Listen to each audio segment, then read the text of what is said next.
Welcome to the Queens on Decks, where I interview female DJs from around the world. I am Michelle Miller, your host of the Royal Queens Rising podcast. We share our inspiring stories and secrets to our success.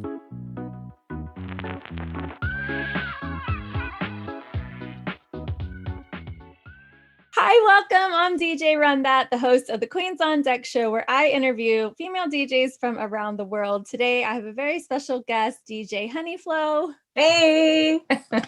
How are you? Doing good. How are you doing? I'm doing great. Thank you. That's good. Thanks so much for being a part of the show. And I'm so excited to connect and dive in. So how did you get started DJing? Oh gosh, I think that's such a long story. I was always the young girl with headphones on. I remember growing up in the 90s. I think it was like grade 7, just always was the kid that always had the headphones, always had music on. So I remember my friend had a radio show back in the day on CKUW, and she basically just threw a mic at me. She said, I'm going to go do broadcasting school in the UK. And I think you have the personality for it. And she basically just threw a mic at me. And I was stuttering, so nervous. I had no idea what to do even on air. And I think the radio show really just, triggered something in me to just get turntables and just start DJing as well, because I was already playing music. Yeah. Nice. So when you first started out, did you have any mentors? No, I didn't. I had to kind of learn, and I'm still learning. I mean, even after so many years, there's so much to learn. I'm probably more of an interactive DJ, so I really love connecting more with people and playing the music. But yeah, I didn't have anyone. I saw maybe 1 or 2 females growing up. So I would always, kind of any party or any event that you were at, you would always be the person behind someone else's turntables, like the lurker they call on Twitch, lurking over someone's head and watching them do everything. But yeah, I didn't really have anyone to teach me anything. Yeah, I definitely can relate to your story. Very similar. Always had headphones on as a kid, breaking Walkmans, and then as soon as I discovered DJs, always wanted to be friends with them, always intrigued, wanted to know what was going on, how they do it. Yeah, for sure. Definitely. Yeah, so that's lots of fun. So you're in Canada, right? Yes, Toronto, Canada, for sure. Yeah. Well, so what's it been like for you this past year? It's been interesting, to be honest. I mean, especially if you're creative, I've been getting into TikToks and doing different things, but I feel like when you're a creative person, you can't go out and you're an extreme extrovert. It can be difficult for sure. So I think the first couple months it was okay, wasn't too bad. And then, you hit that kind of hill where you're like, oh shoot, I can't go out, I can't play weddings, I can't do events, connect with people. So you just find innovative ways, like even Canada Day is huge for us in July. So I literally was walking and I found a park, and I found a stranger's house that was on the corner of this park. And I literally knocked on their door and asked if I could just set up my turntables there Canada Day and just play for people across the street that were at the beach in this park.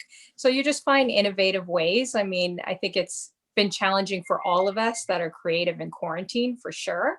But music has always been something not only, I'm passionate about, but something that is always positive, right? That will always bring you through, even in tough times. So I've noticed that that's really helped me quite a bit, is just, keeping the music playing, for sure. Yeah. Yeah. Wow. I can't believe you just went to a stranger's house and asked. And I'm so proud of you because, we've gotten to connect a little bit and over this last year. And something I preach about all the time is really just being brave enough to ask for what you want. And it always starts with, what do you want? And then you get to ask for it. So yeah, for sure. So true. Not everybody is comfortable doing that. And it might be a skill that they need to exercise or practice. So good for you, girl. So that sounds like fun. For sure. I mean, the worst that people could say is no, right? And I remember watching this TED Talk, and this guy's like, I think he was talking about 100 ways of getting rejected. So basically he would do all these crazy things. Like he would jump in backyards with a soccer ball and ask complete random strangers, hey, can I play soccer with your kids? And the guy's like, look at him like, what the heck? And he's like, okay, I guess, sure, come on over, right?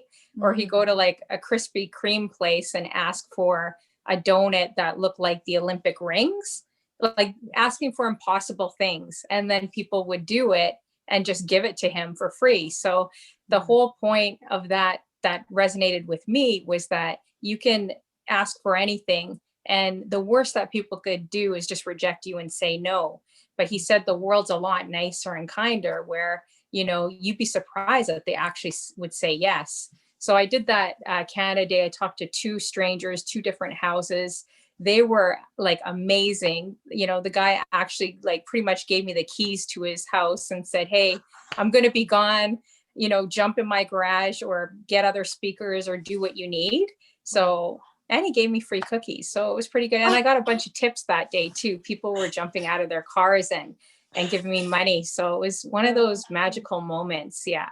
Pretty cool. Wow, I love this story so much. And that's the thing, that creativity of like whatever we want to do, wherever we want to bring music. I love hearing all the different things people have been doing just to keep the music playing and sharing it with the world. It's so awesome. Yeah, so true. Yeah.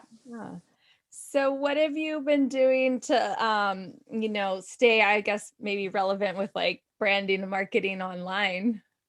Yeah, for sure. So I'm just trying to build up, of course, my Twitch channel, just like you know, I just started. It took me a little longer. I know a lot of DJs were on there back in March, and I was still debating and feeling I wasn't quite ready. There's a lot of technical, there's a lot of coding, there's just a lot of stuff to Twitch.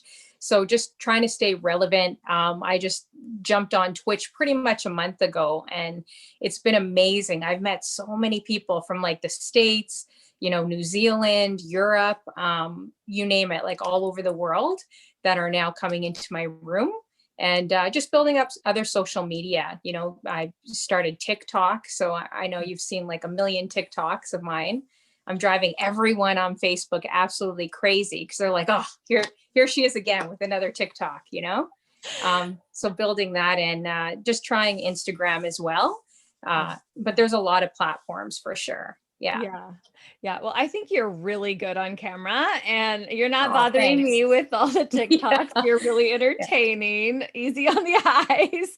Yeah. Thank you. I appreciate that. Yeah. I mean, you're inspiring me. Like, I'm like, okay. I'm like, let's try this again. I've been talking about TikTok for over a year, and I just haven't fully committed to it, but I also have a lot of different projects going on. Oh yeah. This one. And you have a lot, but you should try, because you definitely have the personality for it too.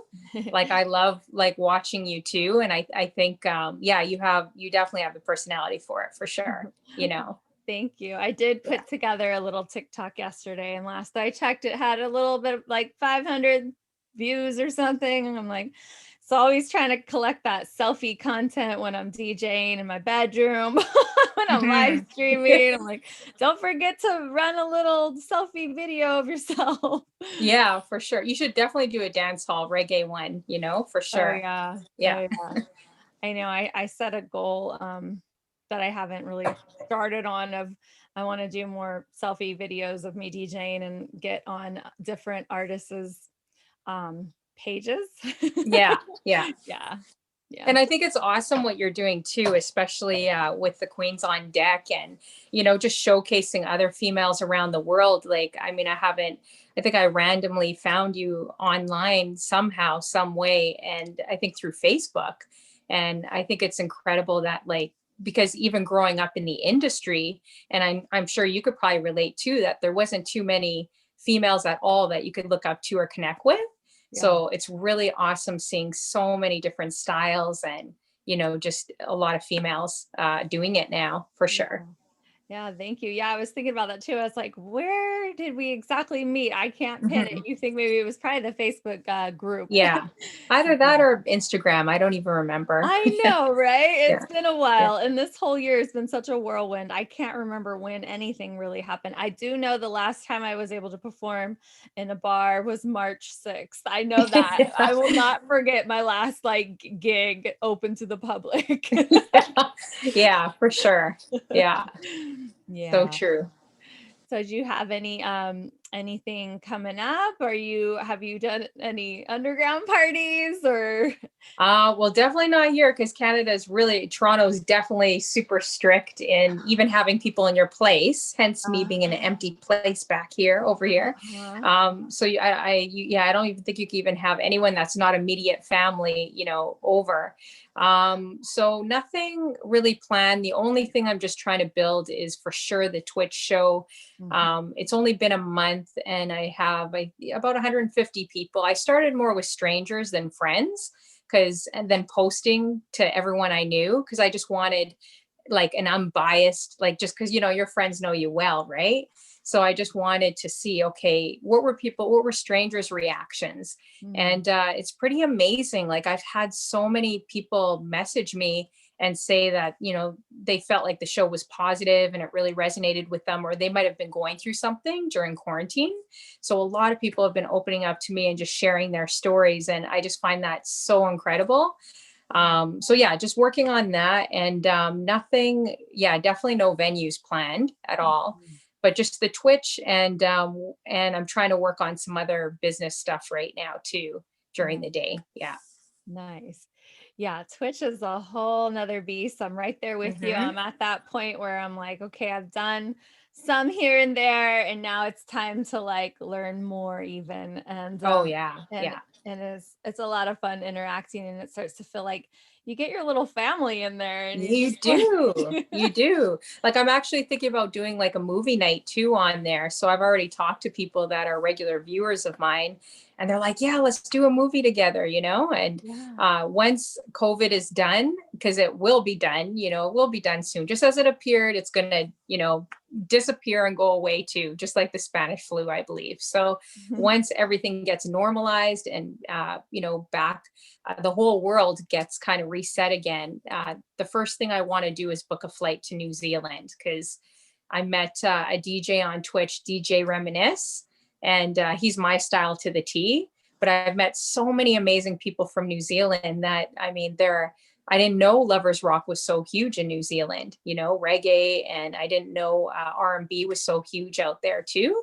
So jumping in their chat rooms, it's become kind of like family, where a few of us and a few people from Michigan, they're like, hey, why don't we all book a flight together and just go to New Zealand? So that's my first, that's definitely something I want to do for sure. Yeah, I feel you. Cause like I've networked more than I have ever networked in this last year and a half, really online. And now I've got these relationships where I just can't wait. One day we're going to do these world tours, or we're going to get all the ladies together. Yes, for sure.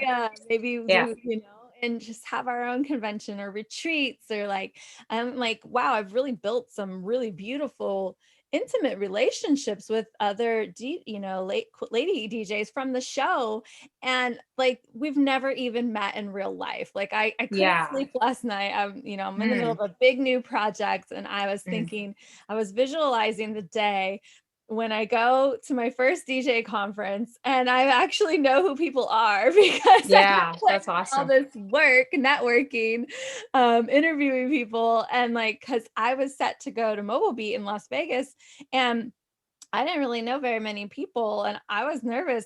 I was like, I'm going to go into a room on a stage and have like 1,000 DJs looking at me, and I'm not going to know but like 3. Yeah, for sure.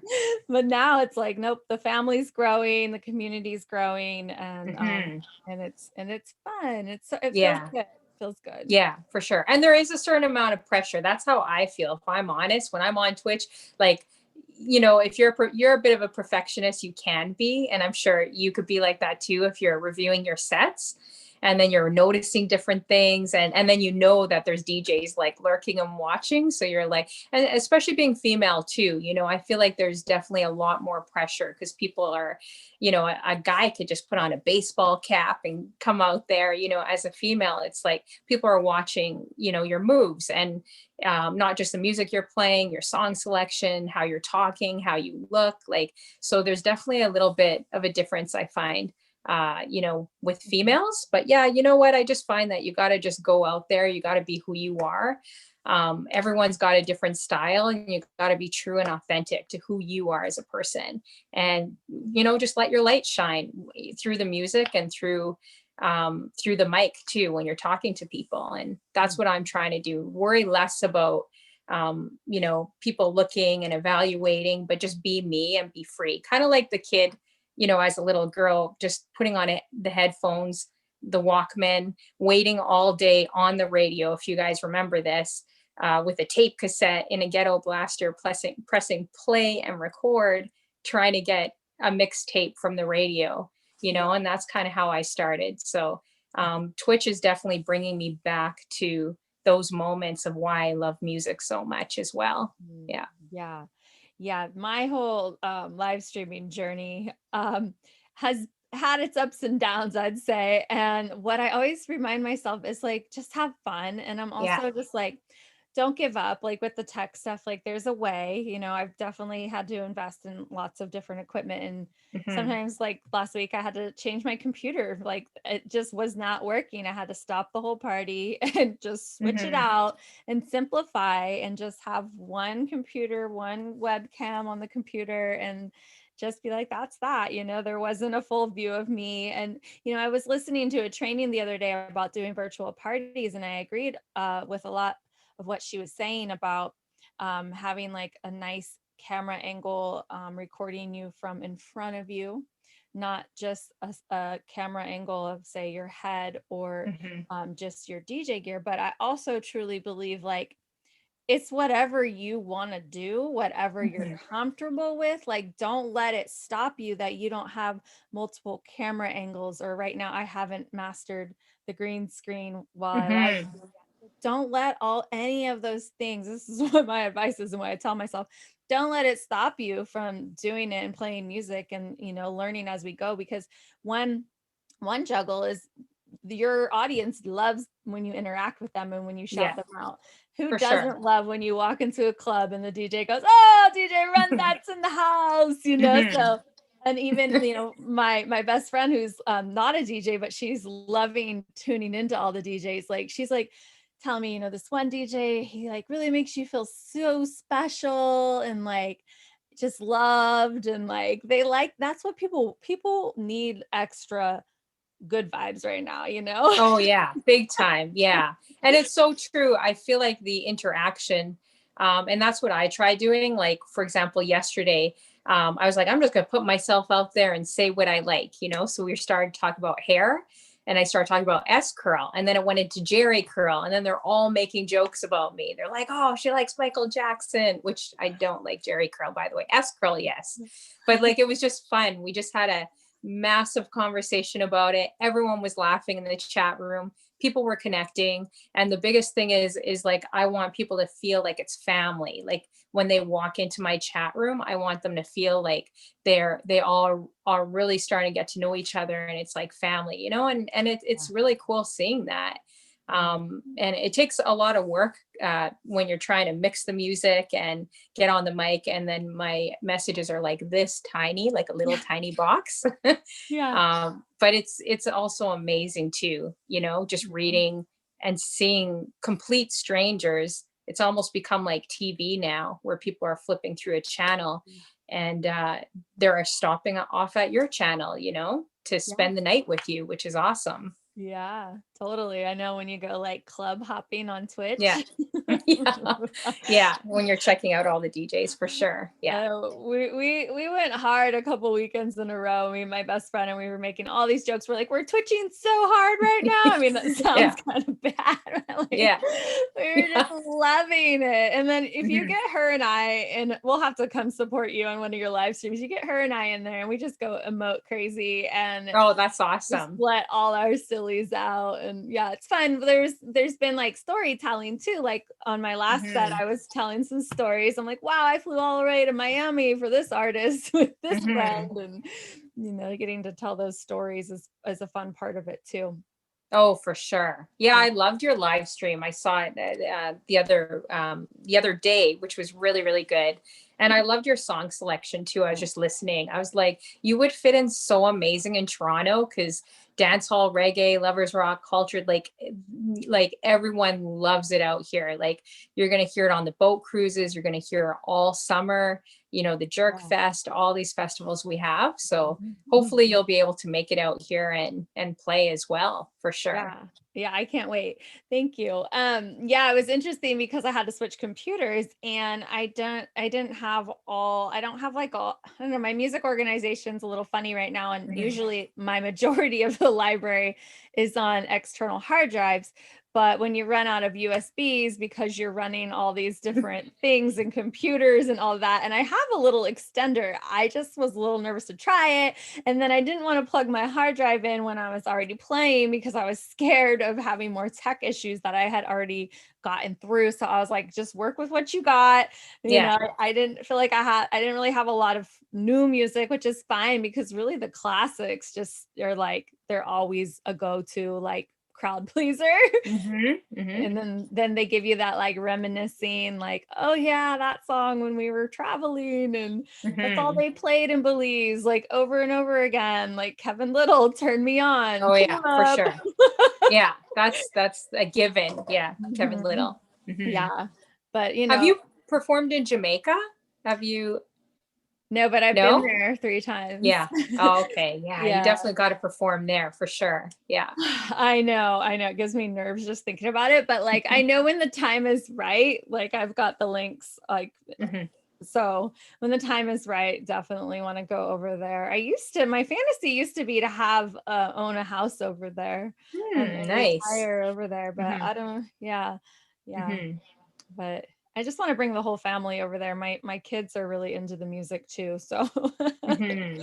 I'm just curious, how do people gravitate to that music too out there in California? Like, is Oh. there a huge scene for the music you're playing? Okay, so we're in Northern California, Humboldt County, which is where Reggae on the River was produced, the Hmm. festival for over 35 years.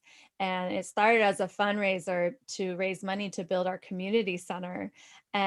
And the Jamaicans love to come here because we're the cannabis capital of the world. Hmm. And so before cannabis like spread all over, you know, that it like we were like one of the hubs. So the Jamaicans love to come out and perform at our community center and at our festival. So that's where, and Reggae on the River was really like committed to having that real authentic Jamaican artist Hmm. vibe, Hmm. where there's Cali Roots, which is in Monterey, and that's a newer festival that's really, really popular, but that's more like the California reggae vibes of like Slightly Stupid and Stick Figure. But Reggae on the River Hmm. is always really, really authentic, bringing like the freshest, hottest artists and all the original Roots people. So they were really good at doing a good blend, and then they'd bring in like Fela Kuti and like Hmm. Angelique Kidjo, and like you'd Hmm. get some of that African and some of that world music. Like Oh, nice. I remember one time Mixmaster Mike played, and I remember his hands scratching so fast you could barely Hmm. even see them, Hmm. like so there's been like one of the last ones they had like Arrested Development play, which is kind of random, Oh, but wow. but they mix it up. So that's how our Northern California reggae scene really, I think, grew, was from the Reggae on the River Festival. Interesting. That's cool. It's Mhm. nice. Hmm. Yeah, and then we would get year round, once the community center was built, we would get a lot of reggae shows. All the Marleys would come up here. Hmm. So they have like a history of coming up here like for a long time since they first Hmm. started, like, well, since like Damien and Julian Marley first started singing. It was like they were coming up here when they were just getting started before Damien had ever dropped an album. I remember seeing him perform here. Oh, wow. Yeah. You got to definitely come for Caravana. That here, at least in Toronto, is the biggest Caribbean festival here in Canada. So it's kind of like Trinidad Carnival, where there's like over 1 million people from worldwide that come here. But I remember having a gig that I don't perform at Caravana, but I remember having a gig that day. And the biggest mistake was every music shop I went to, I always rent out speakers. Like, I don't own them because they're so big. Well, I have some speakers now in my place, but I usually rent them. And Caravana weekend, you know how a lot of Caribbean people, especially Jamaicans, the whole wall is filled with speakers from bottom to top in the huge parade trucks. So every speaker was sold out in the city when I had a gig in like 5 hours. So I was panicking. I was like, where do I get speakers? They're all sold out. Oh, wow. Yeah. But it's something that you should look into for sure. And I could probably see if I could connect you with when COVID's all done, I'll try to see if I could connect you here in Canada for sure. Cause I think you'd do very well here for sure. Yeah. I'd love that. I definitely want to, it's on my list. It's on my list. Wonderful. So, how can we best support you and find you online? Yeah. So if you go to Instagram for sure, DJ_Honeyflow, and then also Twitch TV. So if you just Google Twitch and then just go DJ_Honeyflow, all lowercase, then you'll be able to find me for sure.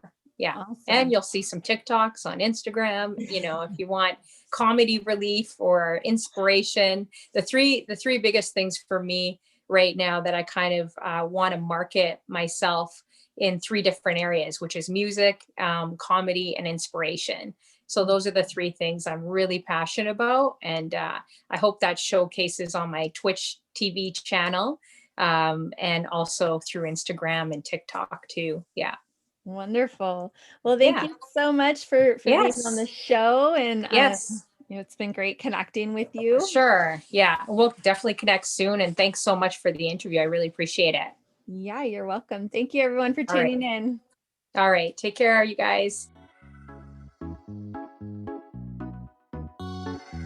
I wanted to thank everybody for tuning into the Royal Queens Rising podcast. All of my amazing guests and all of the subscribers, thank you so much for being a part of this.